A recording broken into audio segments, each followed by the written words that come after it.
একটা সিন্ডিকেটের আমরা গন্ধ পাচ্ছি। কেউ চাচ্ছে না যে বা আমাদের কেউ সহযোগিতা করতেছে না যে এই শিক্ষা প্রতিষ্ঠানটি এগিয়ে যাক। আমাদের মূল দাবি হলো অধ্যাদেশ বাস্তবায়ন করা এবং আমরা সেই দাবি নিয়ে এসেছি।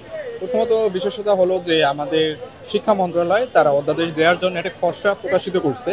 এখন এই খসড়াটা তারা অংশীজনদের মতামত দেওয়ার জন্য একটা অনলাইনে তারা প্ল্যাটফর্মে একটা ব্যবস্থা করে দিয়েছিল। সেখানে সকলে তাদের মতামত দিচ্ছে।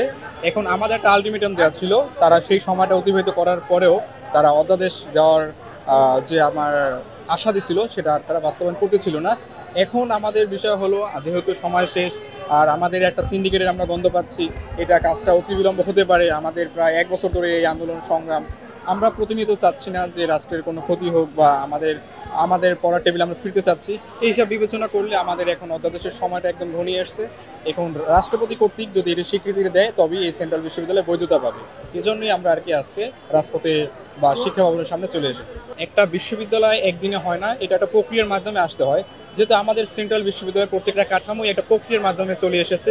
আমরা একটু লক্ষ্য করি যে আমরা প্রথমে স্মারকলিপি দিই বিশ্ববিদ্যালয় করার জন্য, তারপর তারা দেখে যে এটা বিশ্ববিদ্যালয় করা সম্ভব কিনা। ইউজিসি আমাদের ক্যাম্পাসগুলা আপনার এসে ঘুরে দেখে যেগুলো বিশ্ববিদ্যালয় হওয়ার যোগ্য কিনা। একটা পর্যায়ে তারা 7টা কলেজের সমন্বয়ে একটা মতামত দেয় যে এটা বিশ্ববিদ্যালয় হওয়ার যোগ্য। এজন্যই তারা এটা বিবেচনা করেছে যে এটা বিশ্ববিদ্যালয় করা যাবে। এখন সেক্ষেত্রে দেখা যাচ্ছে যে আমাদের কিছু সমস্যা আছে। প্রত্যেকটা কলেজে উচ্চ মাধ্যমিক বিদ্যমান, তারপরে আবার শিক্ষা ক্যাডাররা রয়েছে, তাদের পদ বিদ্যমান। এগুলো বিবেচনা করে রাষ্ট্রের কিছু সময় লেগেছে, আমরা সেই সময় দিয়েছি।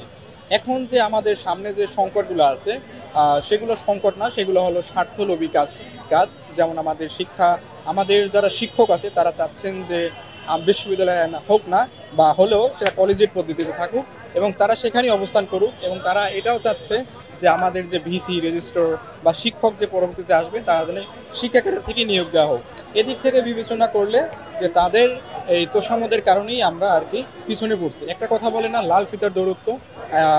ঢাকা সেন্ট্রাল বিশ্ববিদ্যালয় প্রতিষ্ঠার ক্ষেত্রে লাল ফিতার দৌরত্ব বলতে গেলে অনেকটাই বেশি।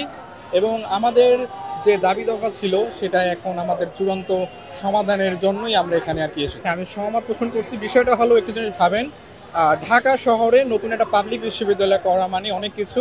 আমরা এটা বিবেচনা করি, আমাদের যে 2005 সালে যে জগন্নাথ কলেজকে যে বিশ্ববিদ্যালয় করা হয়, আজকে জগন্নাথ কলেজের অনেক সুনাম আছে বা তারা অনেক ক্ষেত্রে এগিয়ে গেছে রাষ্ট্রের কাজে।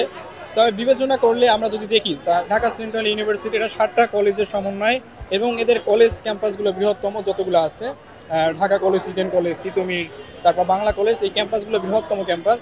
এই ক্যাম্পাসের সমন্বয়ে যখন একটা পাবলিক বিশ্ববিদ্যালয় হবে তখন এর অবকাঠামো বৃদ্ধি পাবে এবং নতুন ভিসি রেজিস্ট্রার নিয়োগ দিলে এবং এর তত্ত্বাবধান ভালো হবে, বা ঢাকার যত মেধাবী শিক্ষার্থীরা তারা কিন্তু সেন্ট্রালে পড়ার একটা সুযোগ পাবে। কাজেই এই সেন্ট্রাল হবে কোনো এক সময়ে বাংলাদেশের অন্যতম একটা শ্রেষ্ঠ শিক্ষা প্রতিষ্ঠান।